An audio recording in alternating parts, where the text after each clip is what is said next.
I used to be this selfish person and I used to think I was the best, but nobody liked me. So it was like a protection mechanism. So I was like, I'm the best, but I wasn't the best. I was just a performer and like I was intelligent, but I walked around being like, but my mum said I was the best, so I'm the best, and people didn't like me. So I went through a lot of stuff and I had so many failures go through in my life that I've I reached all the failures and then I was like, you know what? I write in my diary every day. A lot of people don't know this. A lot of people, I don't know.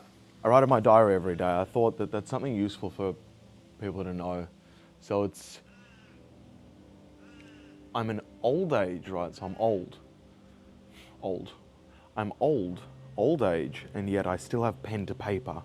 And I was explaining to somebody recently, and I was like, pen to paper has proven to scientifically be better than talking about it, better than thinking about it. And I needed to explain why that's actually the case. I hope you can hear me, because it's quite windy. Because like you've got all these thoughts, right?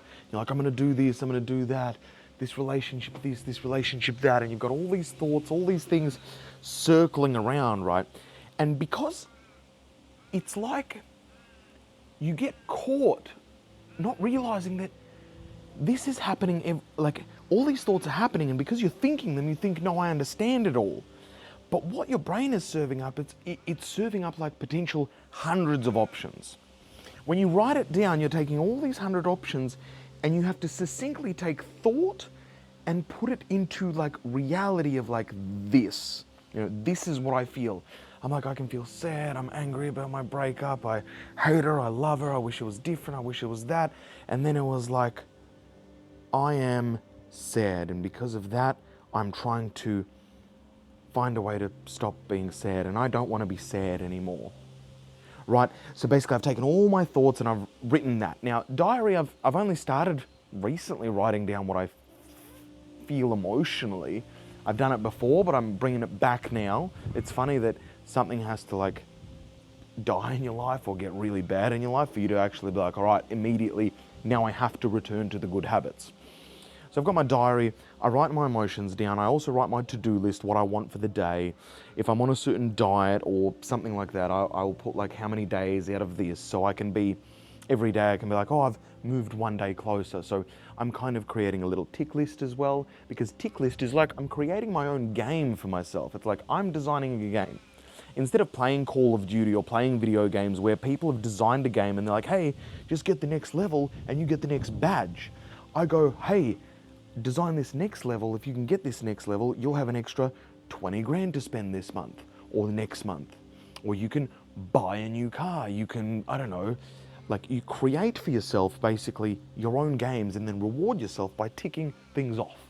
Sounds simple. Sounds like, no, I'm not going to do that. I'm not going to do that. Well, cool. If you don't do that, you're going to be playing other people's games that they've created for you your whole life. Your entire life on its own is its game. So you want to be able to learn how to harness your chemicals and your motivation chemicals, your dopamine chemicals, your happy chemicals, and be able to use them to only get rewarded with those chemicals once you're actually doing things of value that move you forward, right? So if I keep smoking herbs and I'm like, yes, that's positive, give me more dopamine, well, over time, that's not going to leave me in a great place. So I need to be aware that, oh, my motivation is getting hijacked.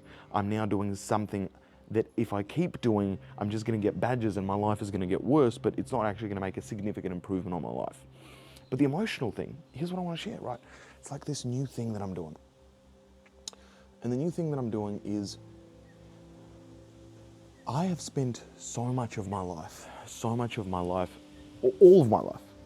You've seen me, like my job was like, I used to be this selfish person and I used to think I was the best, but nobody liked me. So it was like a protection mechanism. So I was like, I'm the best, but I wasn't the best. I was just a performer and like I was intelligent, but I walked around being like, but my mum said I was the best, so I'm the best, and people didn't like me.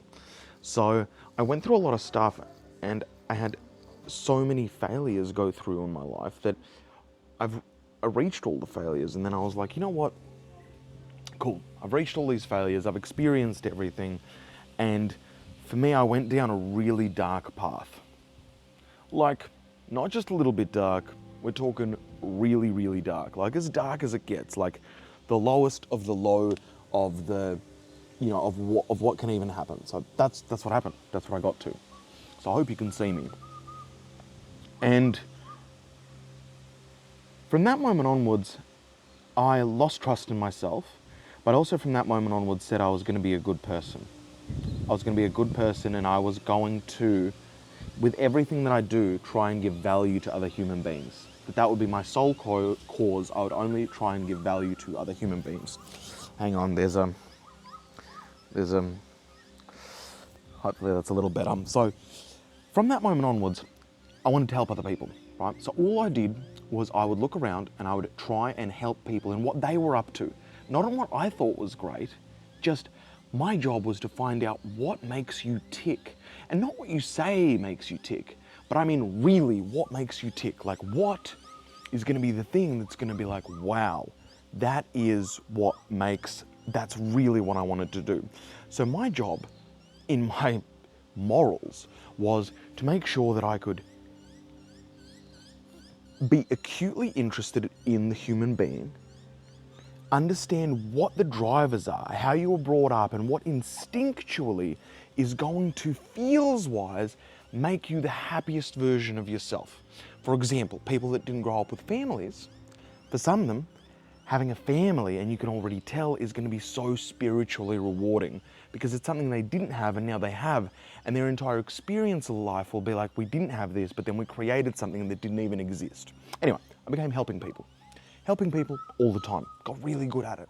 So hypnotherapist, licensed hypnotherapist, breakthrough motivational coach, designed my own breakthrough performance coaching, which would take areas of people's lives and create like shattering realities, like within a week.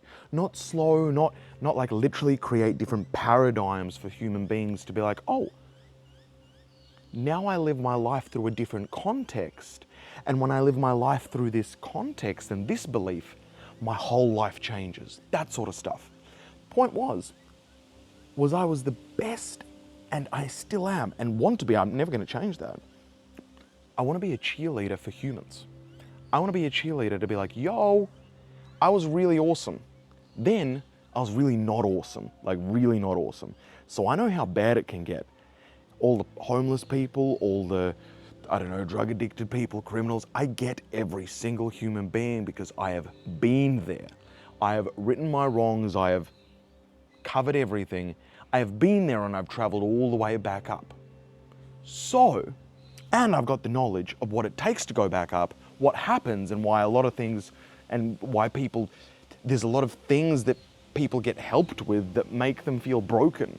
Like if you go to Alcoholics Anonymous, it's like, I am an alcoholic. And then you have people 25 years later, you can feel that the context is still like, I am a little bit broken, so I can't touch that. That's such a poor context to live life through. Anyway, I'm getting there. The diary.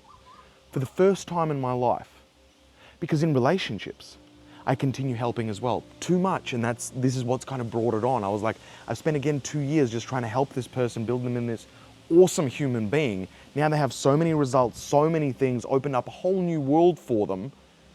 And I didn't care that I didn't get the love back. Well, I did, I brought it back every time, but I feel used. And I was like, cool, no relationships anymore. And you know what? I'm going to be my best cheerleader. And I felt fucking stupid doing this. But I was like, in my diary, I was like, you got this, Andrew, man.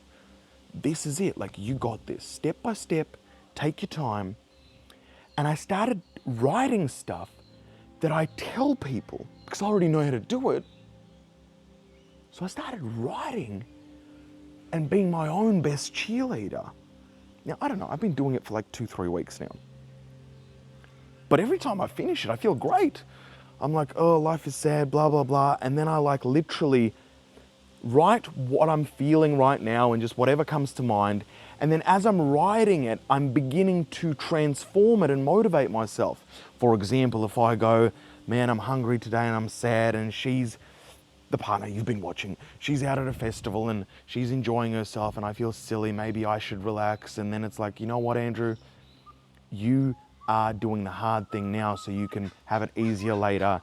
She doesn't know any better, but you have got this. You've already begun. You're already in a great place. The world is already opening up to you.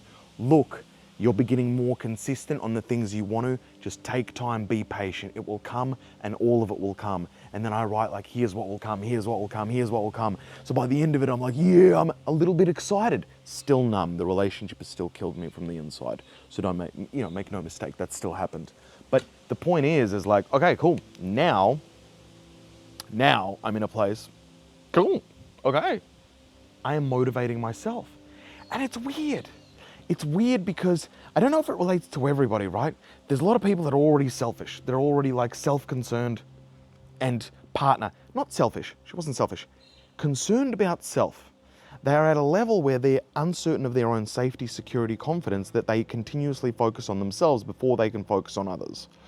At my time where I went bad, my confidence was dropped and I realized the only thing I can do is be of service to people. And then my confidence, grew back as I realized, oh, this is the magic of life. Really helping other people achieve their goals is the most beautiful thing that you can ever experience. But it's also, hippies or spirituality people call it like it's the next level of consciousness. Like when you're covered, you begin to then want to give to other people. Most rich people, after they get rich, then they want to support their friends, give back to other people. So I reached it, but I didn't support myself, and I'd rely on other people to try and motivate me. And I would want from other partners for them to treat me like I do. And that's unrealistic because I've spent 10 to 12 years working in the profession, like read hundreds and hundreds of books, wrote a bestseller, I have spent and dedicated over a decade to this even style of living. Like, imagine that in every conversation, in everything that I ever hear, 99% of the time, I am listening to what is going on for you and how can I empower you to achieve more for you. Or if you're sad, how can I empower you to not be sad? Now, the fuck thing is now I'm reading with women, they don't want us to fix it. Well, Andrew's been trying to fix it every time. They just want me to hear the emotions. But what I do is I receive fully the emotion. I completely get it, and I'm already solved it, and I'm solving it, and I know how to solve it as a human, not even for me to solve it or for anybody else to solve it, but I want to empower you to solve your own problems so you feel like you get the credit for you solving and creating your own life. Anyway, it's a whole different topic. I judge myself harshly, extremely harshly. I am never good enough, I'm not important, and if I know it, then everybody knows it. If I can empower people, everybody should do that. You're wrong for not being able to do that. And for some reason, I get that with everybody, with humans. But with a partner, it's like I've chosen you, and I put them, as some people say, on a pedestal, but I'm like, you're smarter than me, you're beautiful. I'm entrapped. I love women. That's my band. Except for New Year's. Cool. It's been good. It's been good to empower myself. And it's been good. I'm definitely going to keep it. And it's good. And it's reliable. If I've woken up, I can motivate myself. And now even thinking about it out loud, isn't that such a highly useful skill? Like, what if I'm dying and the family's not there, the partner's not there, I don't know, the nurse didn't even call, the nurse didn't even, cheekily, let me see some skin. I don't know if they do that, but I'll make my nurse do it. And then I'm sad and I don't know how to motivate myself. So for me, I do know how to motivate myself, but it's always been through grit. It hasn't been through trying to create like this supportive person. So it's weird. I'm becoming my best friend. So corny as I say it, I'm becoming my best friend. Because in my mind, I'm like, that's just such a loser mentality. Just loser. I'm becoming my best friend. Is that it? Is that what you're doing, Andrew? Basically, here's what's happened. You've had another relationship that has gone bust. Jesus, cool. I'm making it sound bad. I think I'm a great person. Another relationship that has gone bust. I give up. I'm just going to be my best friend for myself. And it seems like I'm just giving up on the whole thing, but I'm actually like realizing, no, it's the fact that it's actually from a powerful place. I need to become my best friend. I dare say I need to love myself. Cringe as I say it, but I genuinely need to love myself and be aware for and proud of what I can love myself for and not love myself. I love myself for determination. I love myself for grit. I love myself that while I'm experiencing huge numbing pain and every person, everything says, go either sleep with somebody else, go enjoy, go take your time, go emotionally relax. It was like, don't do anything. My brain goes, no, you can do better than that. Feel the feelings, accept that they're there, and actually still do something worth your time. That when the feeling ends, you'll feel great. I'm giving you an example of how I motivate myself, though this is new, and it's weird because am I turning into that guy that talks to himself? But fuck it. There is no rules. There's no rules in life. There is no rules. If it works great. If it doesn't, don't do it. But from people pleasing to loving myself enough that I don't need other people to love me, I already love myself, then I can choose a partner from a place where they add value to me. Like, not add value, I enjoy them being in my life more than not, which was my ex-partner, but whatever. I enjoy life with them more than not, and it's good. And that is good. So I enjoy my life more than that, and that's good, and I love myself, and it's okay. And as I'm saying that, I realize, wow, no, I really need to love myself. Because I really loved being loved. I think it's not a problem with women. I think I really love being loved. Because I haven't been loved. Or I haven't allowed myself close to love. But really, it's just me. Whenever I talk to a person, people love, but I'm like,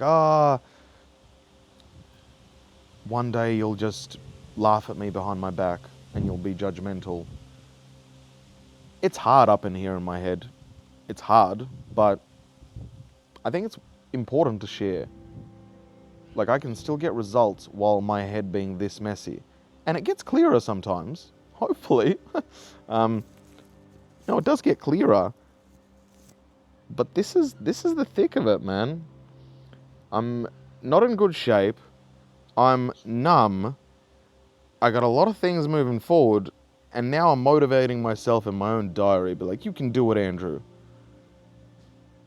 But fuck yeah, fuck yeah.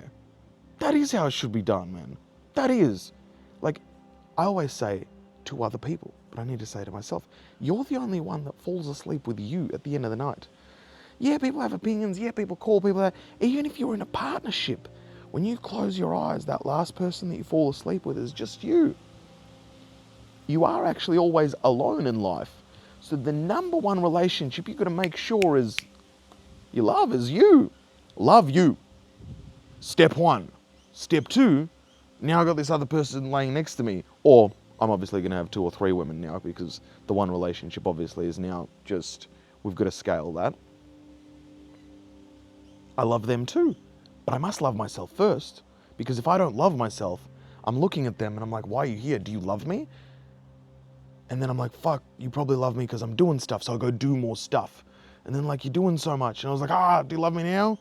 Subconsciously. So that's what's going on. I judge myself really harshly, extremely harshly, and it's good in terms of it's got me to where I need to be here, but at the same time I'm constantly unhappy and not enough. So I enter a relationship and I'm like, hey, I'm Andrew, I'm not enough, but I'm gonna do my fucking best to just do everything that's gonna be amazing, so hopefully you'll love me. And I know people go narcissist, etc. I went to a couple of therapists to check it out. Everybody's going, no, no, no, no, no. I literally keep people pleasing. There's no a narcissist is a person that's I read several books on it because I was like, we've got to check this out. A narcissist is so insecure that they are constantly focused on themselves because they believe they're not enough. So they're chronically insecure, and what they do is to make people fall in love with them, they what's called love bomb them. They do all this crazy stuff, and then they go no, and then they try and trick you to stay. It's like it's a thing stemmed from deep insecurity, if that makes sense. And we had a suspicion that the partner might be narcissistical, like, but uncertain. Uncertain. Point is like, I am sad, and narcissists don't feel emotions. So, anyway, not a narcissist. Mental health, that's a whole nother topic. We'll talk about that another day. I'm motivating myself. I write in a diary. Get a diary. Get a diary. No rules around the diary. Blank piece of paper, you put today's date on it. You got a couple of dot points on there. Do whatever the fuck you want to do with it, right? Sit down in the morning or in the evening the night before. Find something and just do something on there. It's your diary. Don't tell me. Don't tell anybody. It's your diary. Because what you're doing is you're actually then being like, blank paper, this is my life. This is my game. I'm playing with my game. This is my life. So then I go do that. Try it on. Like, try it on. You could write rules. You could write thoughts. You could draw characters. You could be like, have a great day. I don't know. Whatever, right? There's many different rules and we can discuss on how to make it most effective for business, etc. But just having a relationship with a diary is like having a relationship with yourself. Part of this experience has been, and I'm trying to find who am I? Who am I outside of people? Who am I outside of anybody? I am speaking to a camera and I'm trying to be the real me. And it's been so difficult over the last 6 years to find who the real me is. The real me, my beliefs, my values, yes. Is the real me the person that's trying to create breakthrough performance for people? Because then I get in your face and then I'm going to be really harsh to kind of break that for you. Or is the real me just this kind, like, I'm loving that there's grass everywhere and I'm lucky to be alive, because that is a feeling I also feel, which is me. So I think what a lot of this became for me is like, well, you're my diary, you're my best friend. You're never going to leave. Like, I'm never going to leave myself, so I can write my diary for myself. But then I also want to share to other people because I want you or anybody to be able to actually see, here's what it takes. Here is the human condition. Here is what it means to be human. It's messy, and we still make it work. It's messy, it's painful, it's bad. Here's the good, here's the bad, and we're still going to make it good. So, you know, that's the story. We're sober today, so that's good. Not by choice, by accident, and it was just like, whatever. But it's interesting, now I look at it, I think the grass made me a little more sadder, more reflective, kind of like a medicine. And now I think I need to move into, like, we're going to have this New Year's event with a female or not, or just by myself or something, and then we're going to move in. But I think it's okay, like, I've processed a bunch.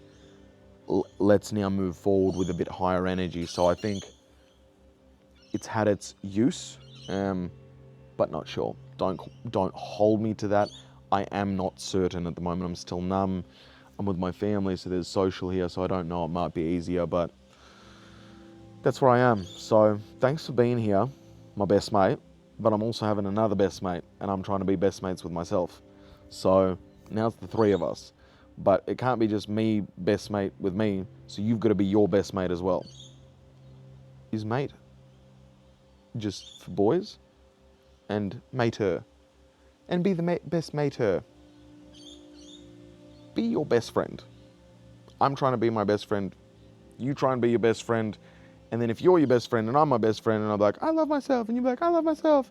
And then we can be like, yo, let's meet in here. We're like, hey, and I'm like, I love myself too. We can meet and it'll be great. That's where we're on. I'm feeling better. Got a headache. Diet to weigh 12. But we'll be all right. Because mama don't raise no bitch. Peace.